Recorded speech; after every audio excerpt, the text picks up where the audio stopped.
बागोड़ा उपखंड मुख्यालय पर सोमवार को सिंधरा बांध पर गेट बनाकर पानी को बांडी नदी में छोड़ने को लेकर किसान नेता टिकम सिंह राणावत के नेतृत्व में दर्जनों किसानों ने मुख्यमंत्री के नाम तहसीलदार चिमन लाल को ज्ञापन सौंपा।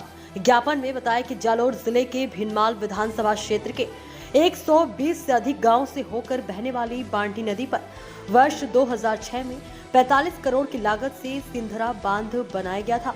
ये बांध पिछले 16 वर्षों से कोई काम नहीं आया है।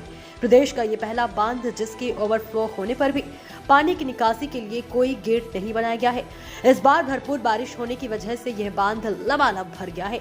पिछले वर्षों की तरह इस बार भी दुर्भाग्य के चलते अमूल्य पानी का कोई उपयोग होता दिखाई नहीं दे रहा। दूरदर्शिता, तकनीकी खामी और अधिकारियों की लापरवाही की वजह से इस बांध में एक भी गेट नहीं बनाया गया है। बांध से पानी निकासी के लिए गेट नहीं होने से बांडी नदी में पिछले 16 वर्षों से पानी ही नहीं आया है। इस वजह से नदी का प्राकृतिक बहाव बंद हो गया है। बहाव बंद होने से बहाव क्षेत्र में आने वाले सैकड़ों गांव का भूमिगत जलस्तर गिरता जा रहा है। इस क्षेत्र में किसानों का एकमात्र व्यवसाय खेती है, लेकिन भूमिगत जल 1000 फीट से नीचे तक पहुंच गया है, जिसके चलते यहाँ की उपजाऊ जमीन बंजर हो रही है। नदी का बहाव क्षेत्र बंद करने से सैकड़ों गांव की खेती और पशुपालन पूरी तरह चौपट हो गया है और किसान बर्बाद हो गए हैं। साथ ही पानी के संकट का पानी भी साथ ही पीने के पानी का संकट भी आ गया है। खेती बंद होने से पिछले कई वर्षों से यहाँ रोजगार पर भारी संकट खड़ा हुआ है। इस वजह से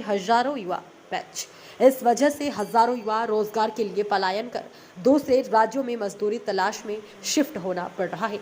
ज्ञापन में बताया कि तत्काल प्रभाव से बांध में निकासी गेट बनाकर बांडी नदी में पानी छोड़ा जाए, जिससे नदी का बहाव क्षेत्र हरा भरा हो जाए एवं भूमिगत जलस्तर में सुधार हो और नलकूप रिचार्ज हो सके। आज 150 गांव प्रभावित हो रहे हैं, जो एकदम विंचलित इतनी 150 गांवों के अंदर सीधा नुकसान हुआ है। जो वहाँ पर करोड़ों की कमाई आती थी वो जल लेवल एकदम भूजल नीचे चला गया था। तो किसान बहुत आहत हैं, दुखी हैं। किसानों के मन में एक ही है कि किसानों को उस टाइम इस बात का ध्यान नहीं रखने के कारण आज खामियाजा भुगत रहे हैं, क्योंकि वो एक सोची समझी प्लानिंग नहीं थी।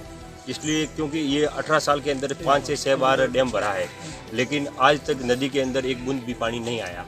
नहीं आने के कारण अगर 5-6 बार नदी के अंदर पानी आता तो ये यहाँ का जो किसानों का जो भूजल है वो भूजल की स्थिति अलग होती।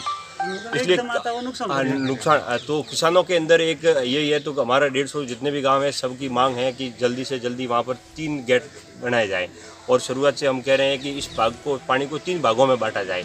33% है जो स्टोरेज किया जाए और 33% है उस पानी को वहाँ पर आसपास की नहर बनाकर आसपास गांवों के लिए सप्लाई की जाए और बाकी 33% पानी है वो हमारे सब इस नदी के लिए जब भी नदी आती है तो इस नदी के अंदर छोड़ा जाए, ताकि जो भूजल है भूजल की समस्या नहीं आए। क्योंकि यहाँ पर किसानों के अंदर जो एक क्या है कि जो छोटे मोटे किसान हैं वो बहुत दुखी हैं, उनके पास इस खेती के अलावा कोई रास्ता नहीं है।